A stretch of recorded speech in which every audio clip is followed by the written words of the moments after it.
আসসালামু আলাইকুম। সহজ রান্না রেসিপিতে জাস্ট কুকিংয়ে আবারও নিয়ে আসলাম, জাস্ট রান্নাঘরে আবারও নিয়ে আসলাম একটা সহজ রেসিপি। এটা খেতে অনেক মজা। এটা হচ্ছে তুলুম্বা জিলাপি।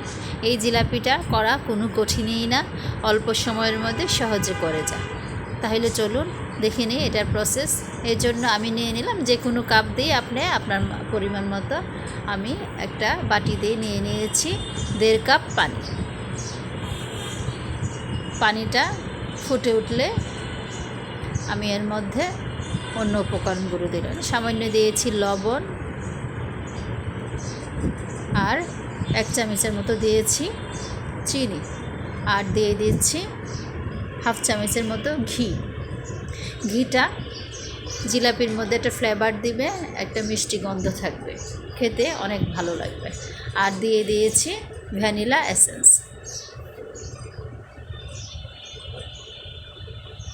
আর এই পাশে আমি যে কাপে পানি নিয়েছিলাম সেই কাপ দিয়ে 1 কাপ ময়দা নিয়েছি, আর আরেকটা কাপে 1/2 কাপ আমি নিয়েছিলাম পানি, সেই কাপ দিয়ে 1/2 কাপ আমি নিয়েছি কর্নফ্লাওয়ার। এখন এটাকে ভালোভাবে আমি মিশিয়ে নেব। এই জিলাপিটা অনেক মজার, কোনো রকম ঝামেলা ছাড়াই করা যায়। এদিকে আমার পানিটা মোটামুটি গরম হয়ে গেছে, চিনি, লবণ এবং ঘিটা গলে গিয়েছে, একসাথে মিশে গিয়েছে। এখন আমি এটাতে একটু নাড়াচাড়া দিয়ে পানিটা যেই বলক উঠেছে, আমি এর মধ্যে এখন আমার ময়দা ও কর্নফ্লাওয়ারের উপকরণটা দিয়ে দেব। আস্তে আস্তে দিয়ে আমি নেড়ে চেড়ে নেব, ভালো করে মিশিয়ে নিতে হবে। আমি চুলাটা মিডিয়াম আঁচে রেখেছি। ভালো করে আমি নেড়ে চেড়ে ময়দাটাকে পানির সাথে ভালো করে মিশিয়ে নেব, যাতে কোনো দলা না থাকে।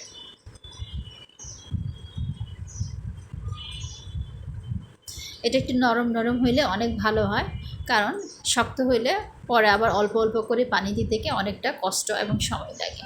আর আমরা ডোটাই যদি একটু নরম করে করি সেক্ষেত্রে এতটা কষ্ট হয় না। আমার আটা মেশানো শেষ হয়ে গেছে। এই ক্ষেত্রে আমি একটা প্লেটে একটু তেল মেখে নিচ্ছি এবং হাতেও আমি তেল মেখে নিয়ে আমি সেই কর্নফ্লাওয়ার এবং ময়দার ডোটাকে প্লেটে রেখেছি। হাতে সহ্য করার মতো গরম যতটুকু আপনার, ততটুকুই এটাকে আস্তে আস্তে হাত দিয়ে ডলে নিতে হবে, ভালো করে মথে নিতে হবে। অনেকটাই গরম, এই জন্য আমি চামচের সাহায্যে এটাকে আমি মথে নেওয়ার চেষ্টা করছি।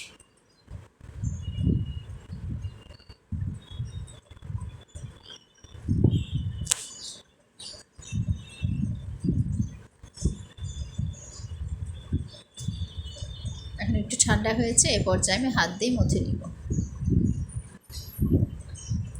মথার সময় অল্প অল্প করে আপনারা পানি ইউজ করতে পারবেন, কারণ ডোটা অনেকটা নরম হইতে হবে। যদি শক্ত হয়ে যায় সেক্ষেত্রে আবারও পানি মিশাইতে হবে। যে আমার ডোটা এরকম হয়ে গেছে এবং অনেকটা স্মুথ এবং অনেক সফট হয়েছে। এই পর্যায়ে আমি একটু ঢেকে দিয়ে সাইডে রেখে দেব।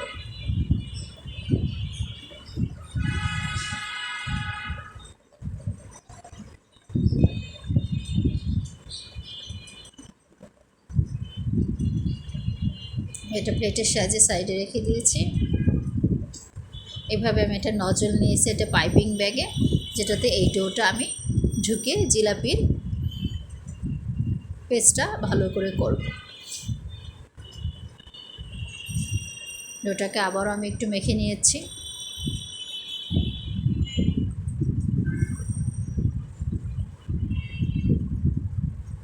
যেহেতু পাইপিং ব্যাগটা আমাদের লম্বা, সেই পাইপিং ব্যাগের জন্য আমি একটু ডোটাকে একটু লম্বা করে পাইপিং ব্যাগে ঢুকিয়ে দিচ্ছি।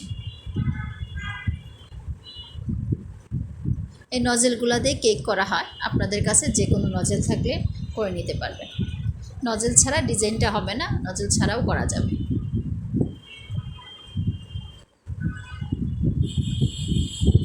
যে এইভাবে আমি ঘুরিয়ে ঘুরিয়ে নজেল দিয়ে অনেকগুলা জিলাপি, তুলুম্বা জিলাপি আমি বানিয়েছি।